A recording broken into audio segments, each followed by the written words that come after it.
Livro da Sabedoria, capítulo 7, versículo de 7 ao 11, é uma pérola que a igreja nos traz nesta celebração. O que nós buscamos? Para onde nós caminhamos? O que atrai o nosso olhar? Certa vez atendi um casal de noivos que foram passear no shopping e a moça, mulher, ficou de olho nas sandálias e nas bolsas. E o rapaz, namorado, uma paciência, ficou lá mexendo no celular esperando ela babar nas vitrines. Mais à frente, o rapaz ficou doido, com capacete de moto e material de pesca. E ela, sentada, esperava o namorado babar naquelas coisas. Quando estavam em casa, já conversando, ela disse para ele: aquele shopping é um lugar bom de passear. Eu gostei do preço daquelas bolsas, e se levasse 2 sandálias, a gente pagaria 40% da terceira. E o rapaz disse: que bolsa? Que sandália? Eu não vi nada disso. Eu vi uns capacetes plotados de moto, apaixonei. Eu vi um material de pesca muito melhor que os meus. E a moça perguntava: que capacete? Que material de pesca? O que aconteceu no passeio dos dois? Simplesmente porque o nosso olhar, ele se dirige para aquilo que é do nosso interesse. Aquilo que não é do nosso interesse, a gente nem vê. O homem passou, nem bolsa o cara viu. A moça passou, material de pesca, ela nem viu que tinha uma loja dessa no shopping.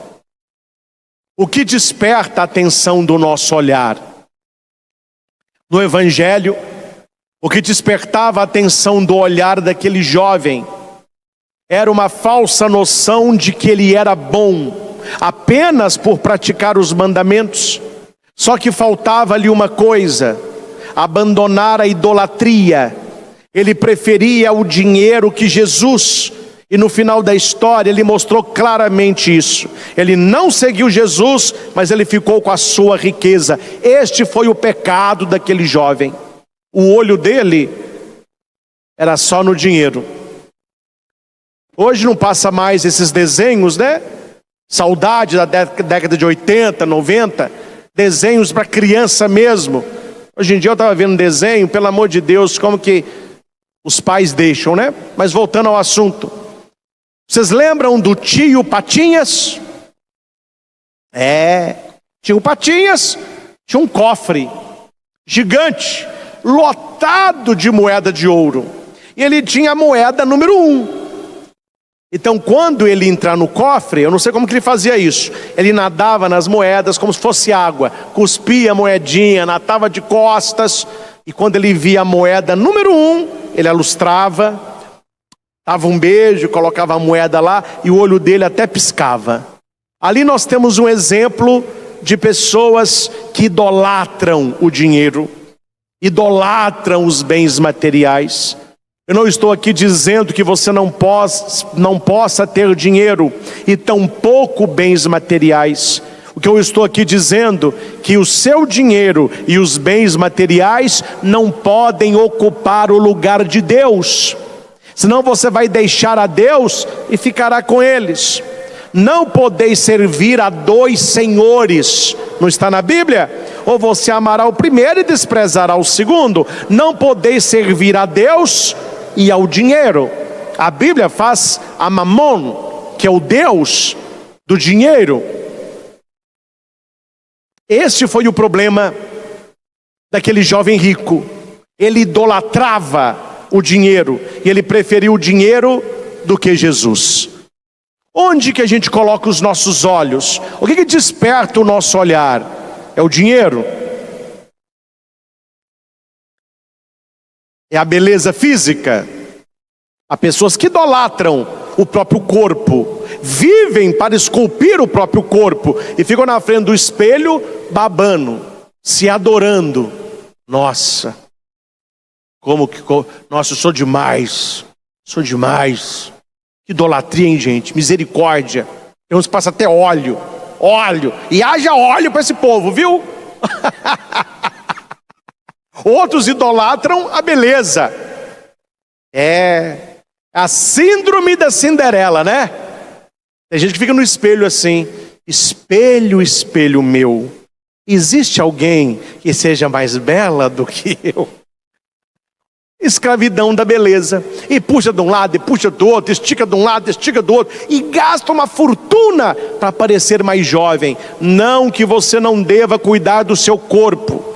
Tem que cuidar do corpo. É tempo do Espírito Santo. Já falei isso aqui. Tem que fazer exercício, tem que ter alimentação saudável, tem que dormir. Você cuidar da sua aparência, não há problema nenhum. Ao seu cabelo legal, a sua barba que você gosta, né? Vestir uma roupa que valorize você, não tem problema nada disso, nem dinheiro. O problema é a idolatria. Quando você coloca isso como o principal é o meu corpo, o principal é minha beleza, o principal é o meu dinheiro, o principal é a fama, o principal é a posição na empresa. Isso vai colocando algemas, argolas, correia no seu pescoço, e vai te dominando. E é por essas idolatrias que o diabo começa a colocar cabresto na gente. Quando o diabo não nos tenta no mal, ele nos tenta no bem. Falsa piedade. A pessoa se considera mais santa do que todo mundo e começa a apontar o erro de todos. Cuidado, porque segundo a primeira leitura, nós precisamos orar. Precisamos ter uma vida de oração e de súplica, pedindo o quê? Oh, Senhor, queria tanto ganhar na Mega Sena, Senhor. Dai-me 53 milhões, Senhor. Tem gente que reza. Oh, Senhor, ajude a esculpir o meu corpo. Eu sou bodybuilder, Senhor. Sou bodybuilder. No bem, no gain. Oh, Senhor, ajuda-me a ser mais jovem. Ajuda-me a ser mais belo. Oh, Senhor, ajuda-me a chegar no topo da empresa. Oh, Senhor, ajuda-me a ter um carro importado. Tem gente que reza pedindo isso. Sabedoria 7:7. Orei e foi-me dada a prudência. Supliquei e veio a mim o espírito de sabedoria. Preferi a sabedoria a todas as riquezas, aos cetros e tronos. Em comparação com ela, julguei sem valor toda a riqueza. A ela não igualei nenhuma pedra preciosa, pois ao seu lado todo o ouro do mundo é um punhado de areia, e diante dela a prata será como a lama. A meia, mais que a saúde e a beleza, e quis possuí-la mais que a luz. Meus irmãos, na nossa oração, nós precisamos pedir prudência e sabedoria. Nada no mundo se compara a um coração sábio. A palavra vai dizer que os cetros e os tronos dos reis não valem mais que a sabedoria. Nenhuma pedra preciosa do mundo se iguala a ela. Se você pegar todo o ouro do mundo e colocar na frente da sabedoria, aquilo não vale senão como areia. Se você pegar toda a prata, será como a lama. A sabedoria vale mais que a saúde e que a beleza, e nós devemos possuí-la mais do que a luz. todos os bens me vieram com ela, pois uma riqueza incalculável está em suas mãos. Tem uma história medieval que diz que um homem estava de frente com a sua casa e ele pediu a Deus para ser feliz. Deus falou: eu te concedo a graça, escolha aqui fora o que você quer que tenha dentro da sua casa, para que você seja feliz com a sua esposa e com os seus filhos. Aí o cara olhou, tinha riqueza em forma de mulher, e ela disse: eu sou a riqueza. Ao lado da riqueza tinha uma outra: eu sou a saúde.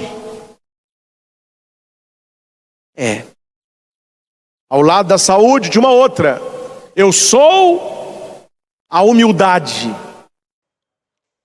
Essa aí também tinha uma outra: eu sou a fé.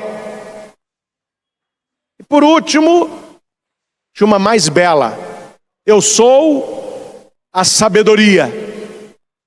E Deus disse para o homem: escolha qual você quer.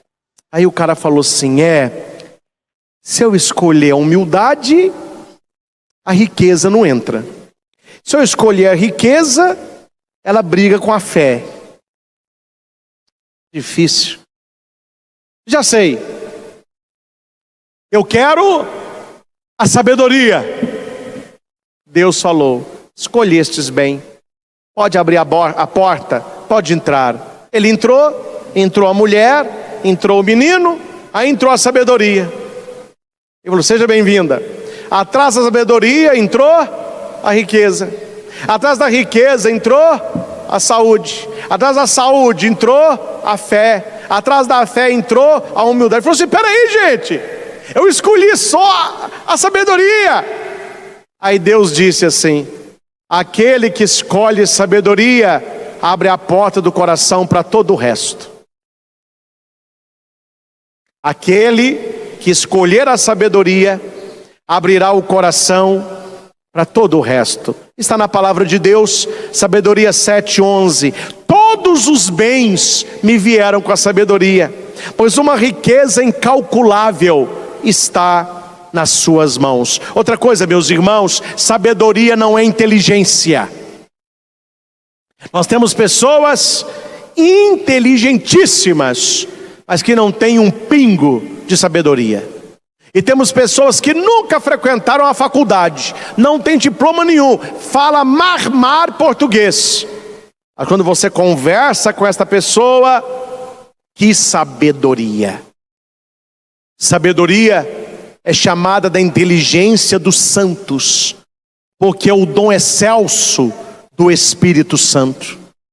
Orei e foi-me dada a clemência. Supliquei e veio a mim o Espírito da sabedoria. E quando eu falo de sabedoria, eu estou falando de sabor. Sabedoria vem de sabor. É saborear a vida, saborear o dom das pessoas, saborear e honrar a própria história. A pessoa que tem sabedoria, ela é muito mais feliz, ela é muito mais plena, ela é muito mais completa do que aqueles que buscam apenas a inteligência. O Salmo 89 tem um pedido: saciai-nos, ó Senhor, com vosso amor, e exultaremos de alegria. O que é que sacia o nosso coração? Não é riqueza, não é beleza, não é saúde, não é pessoas, não são pessoas, não é namorado, não é namorada, não é homem, não é mulher. é o amor. Saciai-nos, ó Senhor, com vosso amor. Uma oração para rezarmos sempre, sempre. Ensinai-nos a contar os nossos dias. Senhor, ensinai-me a contar os meus dias. Como que as pessoas contam os dias? Vou te dar alguns exemplos aqui. Sexta-feira, final de expediente. E aí? Como que foi a semana? Foram 5 dias maravilhosos. Batemos todas as metas. Tem gente que conta os dias, o tanto de dinheiro que recebeu. E aí? Brother, fechamos o treino da semana. Fechamos. Bombamos legal. Peito definido, costa larga, bíceps. Não faltei um dia de academia, hein? Essa semana bombou. Você pergunta para um gerente de banco. Essa semana consegui bater as metas. Fechamos contratos, fizemos empréstimos. Passa uma locadora. E aí, como que tá? Essa semana foi boa. Alugamos carro, vendemos tanto. Como que você conta os seus dias? Está me entendendo? Quando você olha para a sua semana e diz assim, essa semana foi boa. O que é uma semana boa? Você me entende? O Salmo vai dizer, ensinai-nos, ó Deus, a contar os nossos dias. Como que eu olho para a minha semana e conto os meus dias? Onde houve a sabedoria. Onde eu agi com sabedoria e não com esperteza. Eu sei o que eu vou dizer é delicado. Eu vou dizê-lo. Sabe como que o Brasil é conhecido lá fora? Pessoas espertas que passam a perna nos outros. Temos que mudar essa imagem. Mas é assim. Por que, padre, estou falando isso? Quando você vai na Terra Santa, há muitas lojas para você comprar lembrancinhas. Tem umas lojas melhores.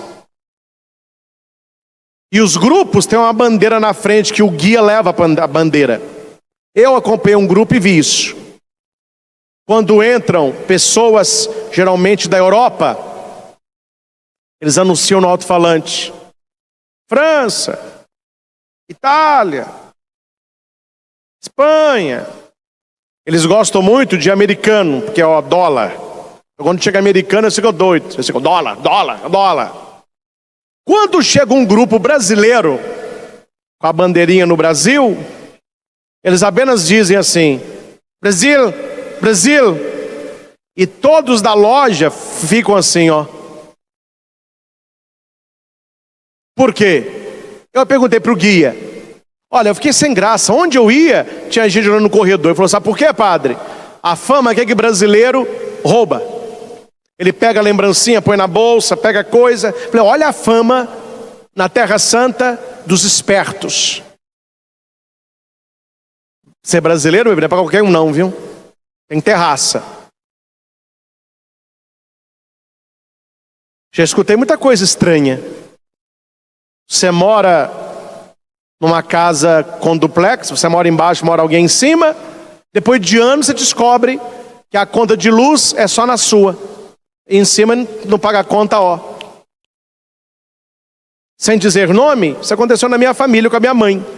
Quando morávamos de aluguel, minha mãe pagou acho que 3 anos e meio a conta dela, da casa de cima e do barracão no quintal. Se não é ter quase um curto e alguém for lá arrumar, minha mãe pagou para esperar. Aí ela ficou meses sem pagar conta, mas porque descobriram. Espertos. Por isso que hoje, mecânico bom e confiável, não falta serviço para ele. A pessoa não quer conhecer só se ele é mecânico. Quem que é o mecânico? Que conforme o lugar, meu filho, eles mexem no parafuso e te cobram R$1.600. Fala que trocou peça A, B e C. Você olha, não trocou nada. Teve uma confusão aqui em Divinópolis, há uns anos atrás. O cara pegou um batom da mulher e marcou as peças do carro. E levou o carro para arrumar. Uma semana depois mandou buscar o carro. Trocamos isso. Só que o cara entendia de carro, né? Ele falou, tá bom, abre aí o motor para eu ver aqui uma coisa. Eles abriram lá o capô do carro. Ele falou assim, o que você trocou aqui? Isso. Ele falou assim, vamos fazer o seguinte, você pode escolher o que você quer.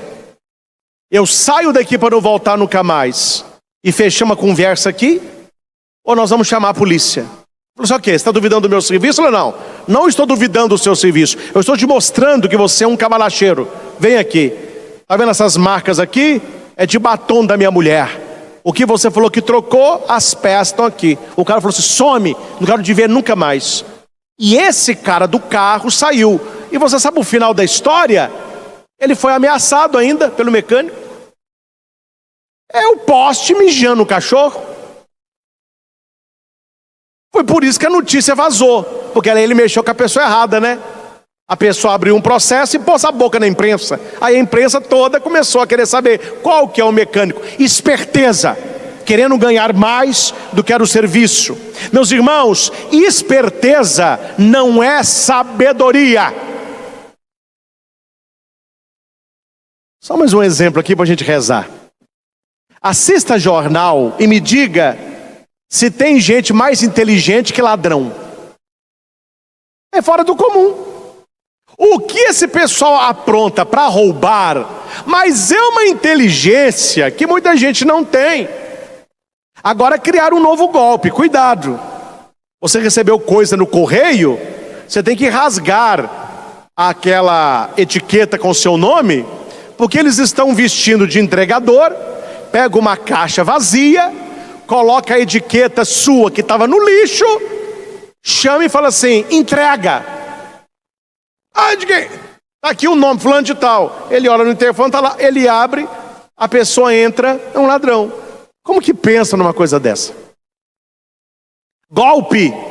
Você compra pela internet, você acha que está num site, você está num golpe.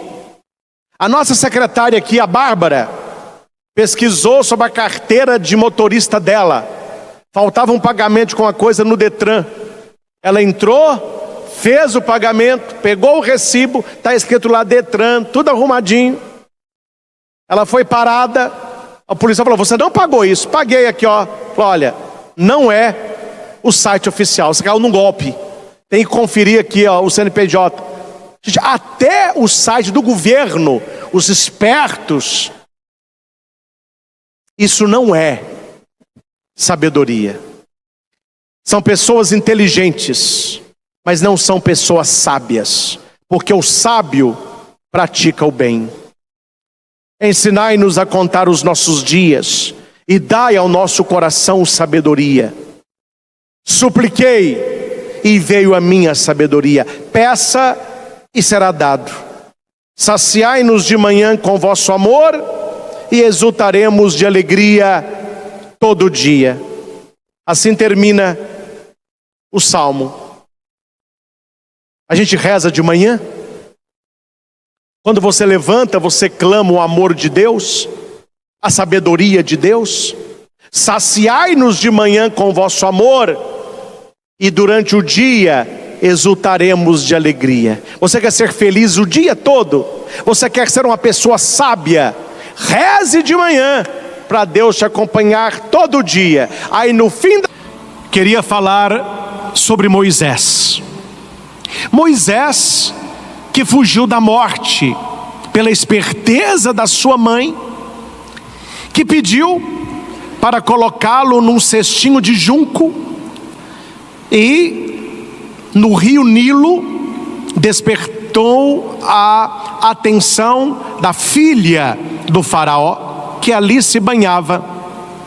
Ela, vendo aquele cestinho, pediu que o seu servo trouxesse. Hora que apresenta para ela aquele cesto, ela tem um manto A hora que ela tira o manto, ali está um bebezinho. Este bebê é Moisés. Já é o início da história da libertação. Tudo precisava que acontecesse assim. A irmã de Moisés observava tudo de longe. Quando viu que a princesa pegou o neném, a princesa disse para o servo: mas como que vamos alimentar este neném?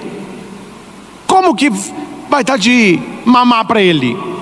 Nisso aparece a irmã dele. Olha, escutei o que você disse. Eu conheço uma mulher que acabou de dar à luz. Ela poderia alimentar esta criança e quando ele desmamar, você o leva para o palácio. Então aquela mulher, a princesa, entrega Moisés sem saber para sua irmã, e a irmã volta para que a mãe o amamentasse. Terminado este período, ele é acolhido pela princesa no castelo e é criado como um egípcio, vivendo e vestindo como um egípcio. A história na Bíblia não relata, mas dá para entender que neste meio tempo ele descobre que ele não é egípcio, mas que ele é um israelita, mas criado no palácio. E ali ele tem um relacionamento de ajuda para com a sua família e para com aqueles que eram escravos no Egito. Dois fatos aconteceram. Primeiro, certa vez, Moisés, ele viu um egípcio maltratando um israelita. Ele tenta intervir, aquele egípcio não obedece, eles lutam e Moisés acaba matando aquele egípcio. Ele vai enterrá-lo e dispensa o israelita. Pouco tempo depois, há uma briga novamente de um egípcio com o israelita. Moisés chega e o egípcio diz: olha, quem tiver juiz da nossa briga aqui? Ou você falar comigo o que você fez com aquele outro egípcio. Então Moisés descobriu nesta fala que as pessoas já estavam sabendo a verdade, e ele teme voltar para o castelo, não é? E ser preso e morto pelo faraó. Então ele foge. Uma viagem longa, ele quase morre, mas aí lá no fim ele é encontrado por uma filha de um homem chamado Jetro. É porque a menina chegar para dar de beber para o rebanho, ela tinha que esperar todos os homens primeiro. Nesse dia, Moisés abriu o caminho para ela, deu de beber ao rebanho primeiro, e ela chega em casa mais cedo. E o Jetro só tinha filhas, e não tinha nenhum rapaz não. Aí ele olha para ela e fala: minha filha, mas você chegou hoje muito cedo? Ela falou assim: pai, conheci um rapaz. Quer dizer, ela já estava interessada em Moisés, né? Conheci um rapaz tão bonito, solteiro, forte. Ele deu de beber ao rebanho primeiro, por isso eu cheguei cedo. O pai daquela moça viu que poderia ser um partido para ela, porque ele não tinha filho. Falou: olha, traga ele para almoçar aqui. Ah, papai, se o senhor quer, eu quero. Tá vendo? Se papai quer, eu quero. Ela vai e volta, chama Moisés, e ali naquele convívio da mesa, ele lhe concede a mão da sua filha. E Moisés trabalhou anos cuidando do rebanho do seu sogro Jetro. Eu resumi muito a história, né? É nesse contexto que começa a leitura da missa de hoje, a primeira leitura. Moisés, ele está apacentando o rebanho de Jetro, seu sogro. Ele era sacerdote de Madiã, e ele levou o rebanho deserto adentro. Ele vai além do deserto. Olha que bonito, nós estamos no tempo da quaresma, é um deserto interior. Então o Senhor nos convida a irmos deserto adentro. E ele chegou no monte de Deus, o Horebe. Hoje, para nós, o monte é a espiritualidade. Aquele que reza, sobe. Aquele que não reza, desce. Então nós somos chamados a estar no monte Horebe com Moisés. Semana passada, nós estávamos no monte Tabor, onde Cristo se transfigurou. Bonito isso. Apareceu-lhe o anjo do Senhor numa chama de fogo, o fogo do amor de Deus, o fogo que quer queimar não as nossas roupas, mas a face desnuda do nosso ser. É o fogo abrasador, o fogo do amor de Deus. Isso estava no meio de uma sarça. Moisés viu a sarça pegando fogo, até aí era normal. Ele olha para o outro lado, mas quando ele olha para a sarça de novo, ele vê que o fogo estava na sarça, mas o fogo não queimava a sarça não se consumia. Moisés, ele tem interesse, ele pensa, ele quer saber os detalhes. A Bíblia diz: vou aproximar-me desta visão extraordinária. Guarde uma coisa: Deus não é um problema a resolver, Ele é um mistério a descobrir. Deus nos convida, assim como Moisés, a nos aproximar dEle. Quantas pessoas estão longe? Moisés, quando vê aquela sarça, ele se aproxima. O Senhor nos chama: vinde, vinde, vós que estáis cansados e fatigados, vinde. Então ele se aproxima para ver, porque a sarça não se consome. O Senhor viu que Moisés se aproximava para observar e chamou no meio da sarça: Moisés, Moisés. Veja que não é Deus quem procura, que não é Moisés quem procura Deus, é Deus que procura Moisés. A iniciativa é de Deus. Quando você procura a Deus na missa, quando você procura a Deus no momento de oração, quando você procura a Deus no jejum quaresmal, na abstinência, na mortificação, quando você se aproxima de Deus, não é você o primeiro interessado, é Deus. A iniciativa é de Deus.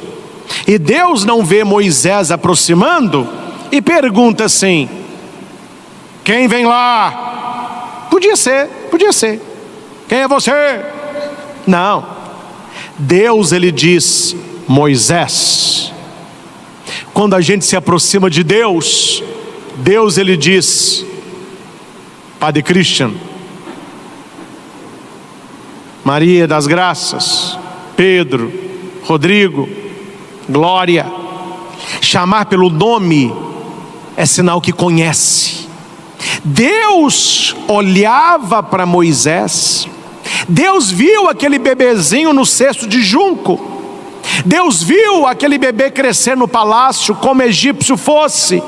Deus viu Moisés defender aquele egípcio. Deus viu a sua fuga, a sua quase morte. Deus viu o rebanho de Jetro. Deus conhecia a história de Moisés. Ele conhece você, Ele conhece a sua história, e por isso Ele te chama: Moisés, Moisés. E o que Moisés respondeu? Aqui estou. Disponibilidade, humildade, pobreza na presença de Deus. Quando Deus te chama, você responde: aqui estou. Nós ouvimos Deus nos chamar. Um outro texto bonito Samuel, Samuel.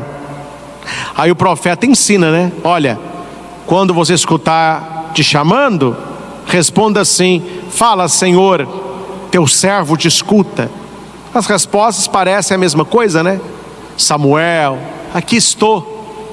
Moisés, estou aqui, Senhor, fala, fala. E Deus disse: não te aproximes, tira as sandálias dos pés, porque o lugar onde estás é uma terra santa. Moisés estava como ser pecador se aproximando da santidade de Deus. O que significa sandália? Hoje, tênis, sapato, rasteirinha. O que significa isso? O que significa tirar a sandália, tirar o sapato, tirar o tênis? É não ter nada que te separe da terra santa. Coloque os teus pés nesta terra, porque esta terra é você. Lembra-te que tu és pó e a esse pó voltarás. Quando a Bíblia diz aqui terra santa, do grego, do hebraico, Adamá, terra santa, Adamá. Quem nasce da Adamá se chama Adamá. Adamá é a terra. Quem nasce da terra, Adão. Então, Deus está vendo Moisés como novo homem, um homem descalço, um homem que pisa na terra santa, um homem que responde a Deus, um homem que é procurado por Deus. E Deus vai dizer para ele quem ele é. Deus olhou para Moisés, e Deus sabia quem Moisés era, mas Moisés não sabia quem Deus era, tanto que ele foi curioso. Aí Deus vai se apresentar: eu sou o Deus dos teus pais, o Deus de Abraão, o Deus de Isaque, o Deus de Jacó. Bonito isso. Quando você se aproxima de Deus, Deus se revela a você. Quanto mais você reza, mais você quer rezar. Quanto mais você entra no coração de Deus, mais você quer ali buscar. Quando Moisés escutou que não era um fogo, mas que era Deus, Moisés cai com o rosto por terra. Moisés cobre o rosto. Eu não posso ver Deus, eu sou pecador. Ele cobriu o rosto, porque não podia olhar para Deus. E Deus vai dizer para ele: por que Deus está ali? Eu ouvi a aflição do meu povo que está no Egito, e ouvi o seu clamor por causa da dureza dos opressores.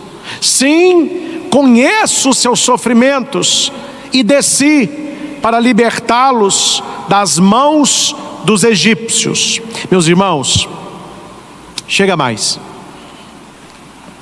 Deus conhece o seu sofrimento e Ele ouve a sua oração. Aquele povo do Egito, quantas vezes eles rezaram: oh meu Deus, olha por nosso sofrimento, veja as nossas lágrimas, nós que apanhamos, nós que somos escravos. Pode demorar, mas Deus, Ele está ouvindo, Deus, Ele está vendo, Ele conhece os seus sofrimentos e Ele vai te libertar. As pessoas que te fazem mal, as pessoas que falam mal de você, as pessoas que quiseram destruir seu casamento, separar a sua família, Deus está vendo. Deus está ouvindo a conversa dessas pessoas. Deus conhece o que essas pessoas estão fazendo para você, causando sofrimento a você, e Deus vai te libertar. Essa palavra que Deus diz para Moisés, Ele diz a mim e a você. Você está sofrendo? Você foi traído? Estão te julgando? te abandonaram. Eu estou vendo a sua aflição. Eu estou ouvindo a sua oração. Eu conheço o seu sofrimento. E eu estou aqui para te libertar. Daqui a pouquinho, nós vamos expor o Santíssimo Sacramento. Nós vamos pedir ao Senhor, o Senhor que me vê, que me ouve, que me conhece, liberta-me, liberta-me. Ô gente, não sei vocês que aqui estão, eu você que está em casa, estou falando de mim. Eu, se fosse Moisés, com tudo aquilo que aconteceu no Egito, meu filho, eu queria ir para qualquer lugar, menos para o Egito. Eu voltar para o Egito, não sou doido, eu voltar para o Egito, eles vão, ó. Deus é demais, né, gente? Ele manda, a gente não quer ir.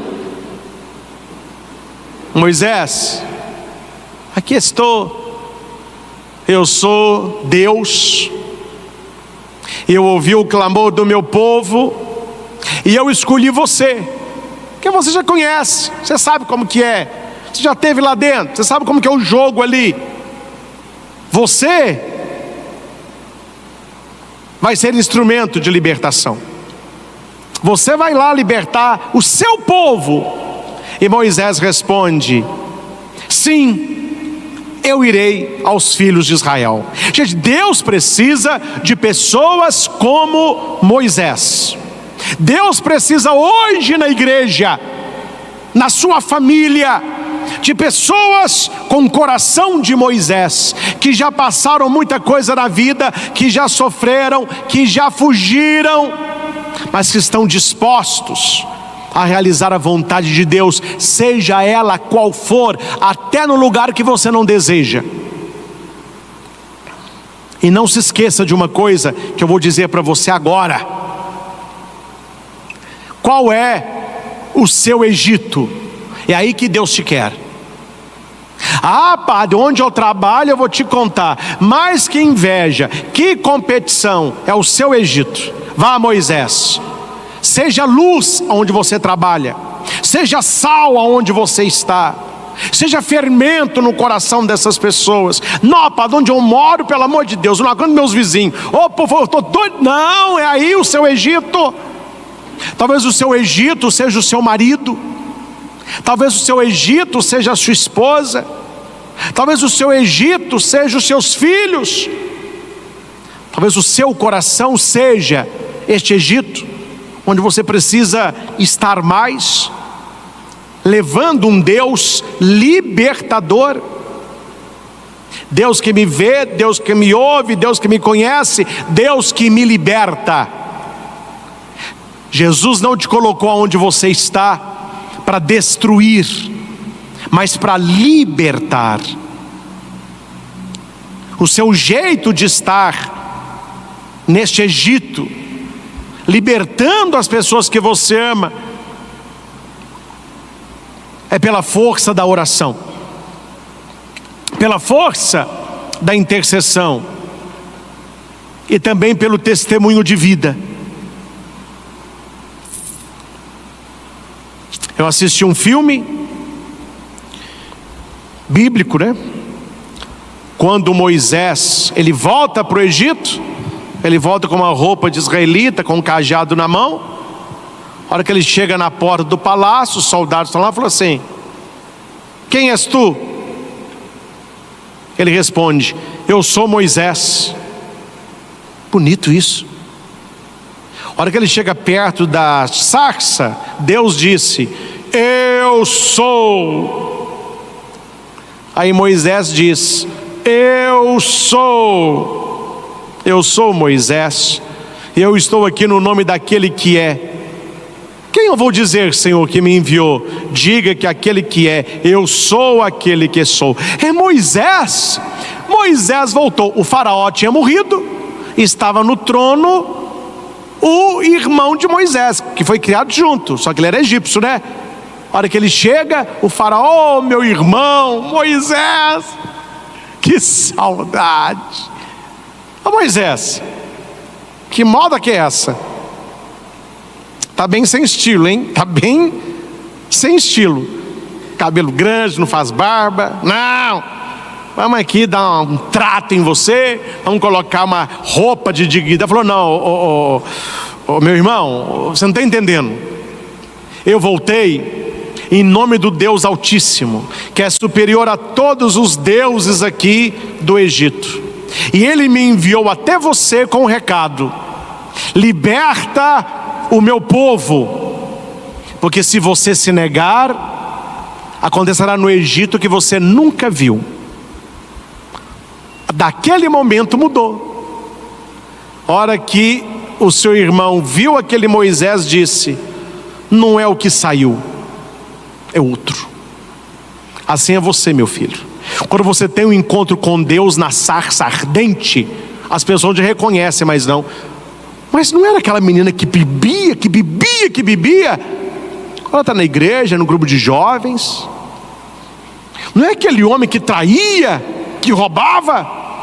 Agora está rezando, está fazendo caridade. Não é aquele jovem que usava droga. Agora está estudando. Não é aquela menina que batia na mãe, agredia os pais, agora está carinhosa. Você está entendendo?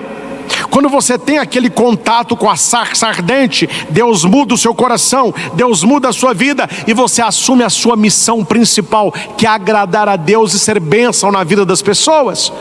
Por que as pessoas não mudam? Talvez porque elas não encontraram ainda o Deus verdadeiro. Talvez ela não se deixou queimar pela sarça ardente. Talvez ela não tirou a sandália para pisar na terra santa. Toda vez que Deus se revela a alguém, Ele tem uma missão para esta pessoa. Eu não tenho dúvida da minha missão aqui na terra. Graças a Deus eu sei direitinho para que eu nasci. Você descobriu já a sua missão aqui na terra? Você descobriu por que Deus te chama como um dia chamou Moisés? Moisés tinha a missão dele, eu tenho a minha, você tem a sua. E a nossa missão sempre é voltar ao Egito, voltar à nossa história, redescobrir a nossa origem, voltar ao primeiro amor, mas agora com Deus verdadeiro, agora para libertar também os outros. Amém?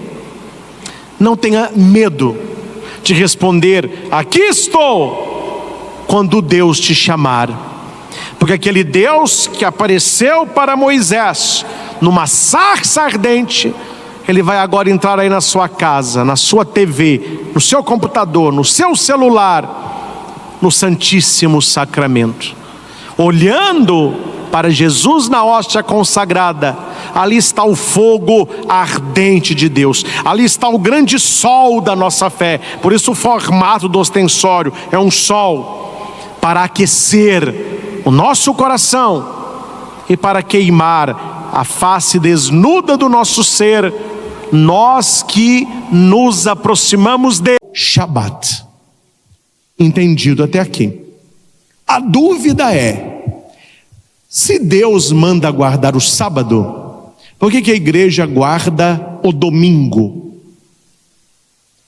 Infelizmente, os senhores não, que vocês vão saber agora argumentar, falar, mas a maioria, com muita tristeza que eu falo isso, a maioria dos cristãos católicos, eles se calam quando algum protestante de alguma seita cristã judaica, eles misturam os conceitos. Eles são cristãos, mas eles creem em coisas do judaísmo. É muito complicado certas igrejas hoje, a gente não sabe qual é a tônica delas, se é cristã ou se é judaica. Ela não é judaica porque ela prega Cristo, mas ela não é cristã porque os ritos é do judaísmo. Então eles misturam as coisas, chamam igrejas cristãs judaicas, misturam. E a gente vê na estrada, não poucas vezes, em pedras, em placas, lembra de guardar o dia de sábado. E se alguma pessoa desta igreja ou seita vai lá na sua porta e ela fala assim: pega a sua Bíblia para mim. Aí você pega a sua Bíblia e entrega para a pessoa. Ela vai abrir em Deuteronômio 5. Isso quando ela não está falando de imagem de Deuteronômio 9, né? É os dois textos que eles gostam. Aí vai falar para você, tá vendo? Qual que é a sua religião? Aí eu sou cristão, católico, mas é católico mesmo de IBGE. Não, eu vou à missa. Ah, então tá bom. Agora me fale, a sua igreja é uma igreja errada. A igreja católica, ela perverteu a Bíblia. O Papa mudou as coisas. Por que você está falando isso? Porque em Deuteronômio 5:12 fala para guardar o sábado. Vocês guardam o domingo, vocês são dominicais. A Bíblia manda guardar o sábado. Como que vocês guardam o domingo? Aí o católico que não sabe vai falar o quê? Religião não se discute não. Fica você com a sua fé, eu fico com a minha, vamos aqui tomar um café, não vamos conversar não. Na verdade, por que religião não se discute? Porque não sabe. Quem não sabe tem que ficar calado mesmo, né? É muito melhor a pessoa parecer um idiota calado do que falar e acabar com a dúvida. Então por isso que o pessoal fica calado, para não ser um idiota, porque não sabe. Não vamos discutir. Gente, a coisa é muito clara. É fácil você entender aqui o processo. Deuteronômio, o povo saiu do Egito, está indo para a terra prometida e Deus está fazendo alianças preparatórias com o povo. Por que aliança preparatória? Porque não é aliança definitiva, não é uma aliança eterna. São preparatórias. Preparatórias a quê, padre? A aliança eterna, a última, que não há outra aliança. Então existe, hoje em dia eles inventaram isso, né? Não estou criticando não, mas desnecessário, mas tem. Existe o anel de compromisso. Não tem um anelzinho? O casalzinho lá, 12 anos, começa, amor, love, vida. Aí arruma um anelzinho, tadinho, né? Carência. Aí põe um anelzinho no dedo. Aí você andando com aquele anelzinho. Aí um dia fala assim, vamos namorar? Vamos namorar. Aí ele pede, quer namorar comigo? É amor ou é amizade? Não, é amor. Então coloca o anel de namoro, de um compromisso mais sério. Aí a moça fica doida para esse namoro evoluir, para colocar qual? O de noivado. Mas ela está doida para se livrar daquele. Qual que os casais querem? O anel do matrimônio, aliança matrimonial. Esta é eterna. As outras são passageiras, elas vão sendo substituídas. As alianças do Antigo Testamento são essas preparatórias, porque a palavra testamento na Bíblia, do latim testamentum, significa aliança. Então no pé da letra não seria Antigo Testamento e Novo Testamento, seria Antigos Testamentos e Novo Testamento. Por que no plural antigo? Porque não é uma aliança, são várias. Tem aliança que Deus faz com Noé, tem aliança que Deus faz com Abraão, tem aliança que Deus faz com Moisés. Deus vai fazendo alianças com o povo e o povo vai quebrando a aliança do Antigo Testamento. Quando vem Jesus Cristo e na última ceia ele pega o cálice e diz assim: tomai todos e bebei, este é o cálice da nova. As outras ficarão velhas, agora é nova e eterna aliança. Não há outra.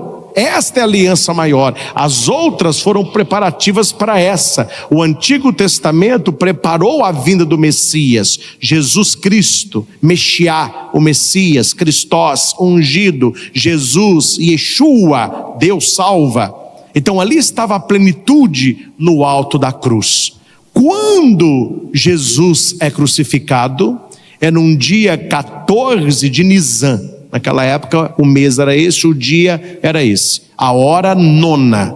E Jesus ele morre para nós, sexta da paixão. 18 horas já seria o Shabat, e na madrugada do domingo ele já ressuscita, 3 dias. Então ele ressuscita no primeiro dia da semana. Preste atenção, o primeiro dia da semana é para o cristão. Para o mundo judaico seria o 8º dia. Porque Deus cria o mundo em 6 dias, Ele descansa no 7º dia e Jesus ressuscita no 8º dia. 8º dia por quê? Porque o mundo criado em 6 é recriado em Cristo. Cristo seria o 8º dia. Na linguagem veterotestamentária. Para o cristão e o Novo Testamento é chamado não de 8º dia, mas de 1º dia. Na Bíblia não se lê a palavra domingo, mas se diz 1º dia da semana. Então, só para você entender, se o 8º dia é o 1º dia, e o 1º dia, que é domingo, é o 8º dia, o que significa nesse ciclo? Que ele não tem emenda, porque um dia se sobrepõe no outro. Por isso que a aliança de Deus não tem emenda com o ser humano, não é uma aliança emendada. É por isso que as boas joalherias, quando você vai escolher a sua aliança de casamento, ou a única coisa que você deve olhar, se a aliança tem, ela não pode ter emenda, não é? Vocês estão casados, ela tem que ser um ciclo sem início e sem fim. Hoje em dia coloca uma pedrinha, coloca uma coisinha ou outra, né? Mas a aliança tradicional, ela é apenas aquele ouro que não tem início, você não sabe onde o anel começou, onde o anel terminou. É o 8º e o 1º dia. Jesus ressuscita não no sábado, ele ressuscita no domingo. A palavra domingo, do latim dies domini, que é a palavra domenica. Dies é dia, domini do Senhor. O que significa domingo? Dia do Senhor. Que Senhor? O Senhor Jesus. O Senhor Jesus que é Deus. O Senhor Jesus que é Senhor do sábado. Não está no Evangelho? Eu sou também o Senhor do sábado. O Filho do Homem é Senhor do sábado. Se Ele é Senhor do sábado, o dia do Senhor para o cristão não é mais o repouso, é o dia da ressurreição. E aqui entendam bem, não foi a igreja, não foi o Papa que numa canetada falou, ó, o dia do Senhor agora é o domingo, não quero saber de sábado, tem que dar uma canetada aí e soltar um documento. Não. Se você pega a vida de Jesus Cristo, o evento ressurreição, ele é um evento dominical, no 1º dia da semana. Quem lê Bíblia, entende aí de Bíblia, todas as aparições do Cristo ressuscitado acontecem no 1º dia da semana. A ascensão de Jesus ao céu é no domingo. Pentecostes, a descida do Espírito, é no domingo. Os cristãos dos Atos dos Apóstolos, eles celebram a Eucaristia, a fraciopanes, a fração do pão, no 1º dia da semana, que é o domingo. No século I, todos os sacramentos da igreja, principalmente o batismo e a Eucaristia, eram realizadas no domingo. Então aqui houve uma divisão. O judaísmo permanece no Antigo Testamento, porque eles não aceitam Jesus como Messias. Eles permanecem na Antiga Aliança, guardando o sábado. O cristão, ele pega a nova e eterna aliança de Cristo, guardando o domingo. Então, o judeu do Primeiro Testamento, ele haverá de guardar o Shabat. O cristão, ele haverá de guardar o domingo. Tem um documento muito bonito, acho que todos deveriam ler, você lê numa sentada, é fino, é do Papa João Paulo II, não precisa comprar não, entra no site oficial do Vaticano, você de casa anote aí, vatican.va, vatican.va. Quando você entrar vai aparecer um tanto de idioma na tela, você escolhe português, vai abrir, você vai lá, Papa João Paulo II, e digita Dies Domini, dia de domingo, digita domingo, vai aparecer com vários idiomas, você clica no português, ele já abre, você baixa, imprime e leia. Papa João Paulo II vai trabalhar profundamente o domingo para nós cristãos católicos. o domingo religioso, o domingo familiar, o domingo do descanso, o domingo de se conectar com o eterno. Hoje se perdeu um pouco a questão religiosa do domingo, né? O domingo hoje é muito mais um dia de descanso. Quando começou, era um dia santo. O dia de domingo era um dia para dedicar às coisas de Deus. Hoje em dia, tudo que as pessoas querem fazer, se não pode fazer no dia de semana, joga que dia? No domingo, porque perdeu-se o caráter religioso do domingo. Quem que tem que recuperar este caráter? Nós, cristãos católicos. É o nosso dia, é o dia do Senhor, é o dia de missa, é o dia de se conectar com Deus. Assim como o Shabat, o domingo é o dia daqueles que são livres em Deus. O domingo é você participar no descanso de Deus. E a gente guarda o domingo por causa de Deus. Então, meus irmãos, reservem sempre o domingo, o seu horário da Santa Missa. Vocês que estão aqui, você que está em casa. Deus nos pede tão pouco, né? Deus nos pede tão pouco. Imagina se Deus falasse com você assim: eu vou te dar todo início de semana 7 mil, você não precisa fazer nada, vou te dar 7 mil reais. Agora eu vou fazer o seguinte: eu vou te dar 7, mais 1.000 você me devolve. Meu filho, você vai reclamar de quê? Você está ganhando 7, se ele te pedisse para você devolver 6, tem que devolver rindo. Você não fez nada para receber isso. E o Senhor não nos pede um dia. Se ele falasse: olha, de segunda a sábado faz o que você quiser, o domingo é meu. A gente tinha que dar o domingo inteiro para Deus sorrindo, como era na Alta Idade Média. As pessoas iam para as catedrais no domingo, 6 da manhã, 7 da manhã, voltava para casa quando estava anoitecendo, 5, 6 horas da tarde, passava o dia todo lá, com celebrações, com peças de arte, com praça de alimentação, as crianças na catequese, e a igreja, não é? As catedrais antigas, era o shopping hoje. As pessoas no domingo iam para onde? Para as catedrais. Hoje onde o povo vai? Vai para o shopping tem tudo. Lá ele compra, ele come, ele tem cinema, ele passeia, ele descansa. Eram as catedrais antigas. Por isso toda catedral antiga tinha em volta um complexo. Ali tinha os banheiros, tinha o lugar da alimentação, tinha o lugar dos animais, tinham peças, gente declamando poesia, gente tocando violino. Era o que chamavam as pessoas. Se Deus nos pedisse, meus irmãos, o domingo inteiro, nós tínhamos que dá-lo de bom grado. Tínhamos que dar de bom grado. Deus é tão pouco, Deus quer tão pouco. A coisa se inverteu, né? A coisa se inverteu. Tem um evangelho que fala que uma mulher estava atrás de Jesus pedindo uma graça. Ela não era judia. Aí Jesus falou assim: não, a minha graça é para o judeu. Aí a mulher falou assim: eu sei, Senhor, eu sou como uma cadelinha, uma cachorrinha. Mas o cachorrinho, ele come a migalha que cai da mesa. O que eu estou pedindo no Senhor, pelo seu poder, é uma migalhinha. Jesus falou: olha, nunca vi uma fé como dessa mulher. Ele vai e abençoa. Hoje se inverteu. Ao invés de Deus pedir para nós o pão, Ele é quem se dá no pão. E a única coisa que Ele pede, uma migalhinha do nosso tempo. Para quê? Para participar da Santa Missa.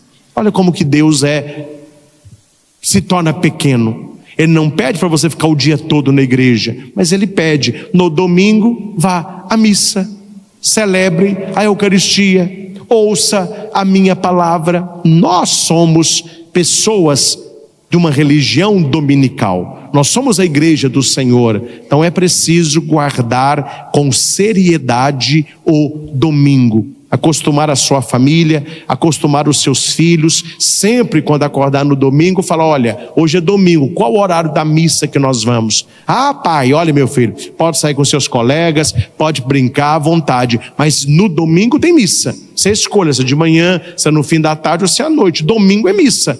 Você faz o resto do tempo que você quiser. Domingo é missa. Não sei com você, comigo foi assim que a banda tocava. A gente tanto que acostumava no domingo, que quando a gente acordava, eu e meu irmão, a gente era pequenininho ainda, perguntava: mãe, que missa que a gente vai?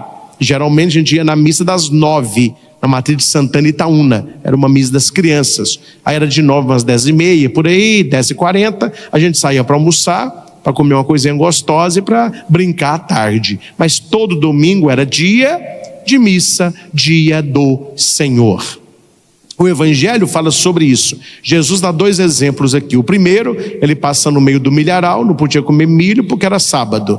Ele está no templo, quer curar o cara, não pode curar porque também é sábado. Aí Jesus se enche de ira. Ira é raiva, mas ao mesmo tempo ele fica triste. Como as pessoas são duras de coração. E ele pergunta: hoje é sábado, pode curar ou deixar morrer? Esse homem com a mão seca, hoje poderia curá-lo? O silêncio que mais incomoda Jesus